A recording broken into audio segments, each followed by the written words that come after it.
So today I'm going to be talking a bit about porphyria and the different types of porphyrias. They fall into two main groups, which are acute and chronic porphyrias. Under acute porphyrias, you have intermittent variegate aminolevulinic acid dehydratase deficiency, or ALA dehydratase deficiency, and hereditary corpoporphyria.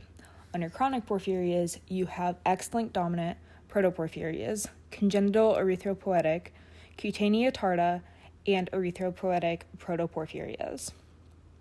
So for acute porphyrias, they primarily impact the nervous system.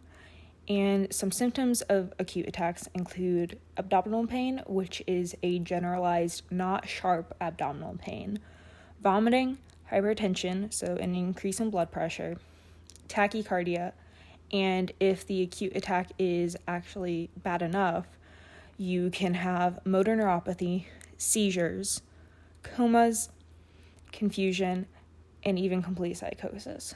But the thing about acute attacks and why they're called acute attacks is that all of these symptoms resolve themselves after the attack. Now, chronic porphyrias primarily manifest as skin disease, and primarily they deal with photosensitivity. And the reason that they have photosensitivity is because porphyrins are photoactive molecules. And what this means is that when porphyrins meet light, the light moves electrons in the porphyrins up to higher energy levels. And when these electrons come down to the resting level, they release energy. And this released energy is what causes skin damage. And that skin damage comes in two types. There's immediate and vesiculo-erosive. Immediate skin damage deals with severe pain, burning, redness, and swelling, but typically no scarring.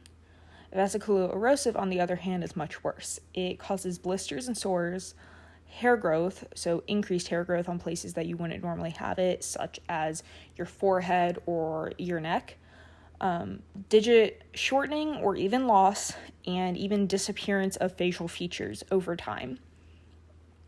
One common symptom between both acute and chronic is port wine-colored urine due to heme byproducts being excreted in your urine because it's a liver disease and it can't be processed properly. So that's one of the telltale symptoms. Diagnosis for all porphyrias deals with blood, urine, and stool testing. And the first test is usually for porphobilinogen, or PBG. And the reason for this is that when there's less heme, there's more precursors because your body is still producing the precursors to make heme, but there's an issue in creating that heme. So lower levels of heme but higher precursors usually are a telltale sign of something being wrong in that heme production pathway.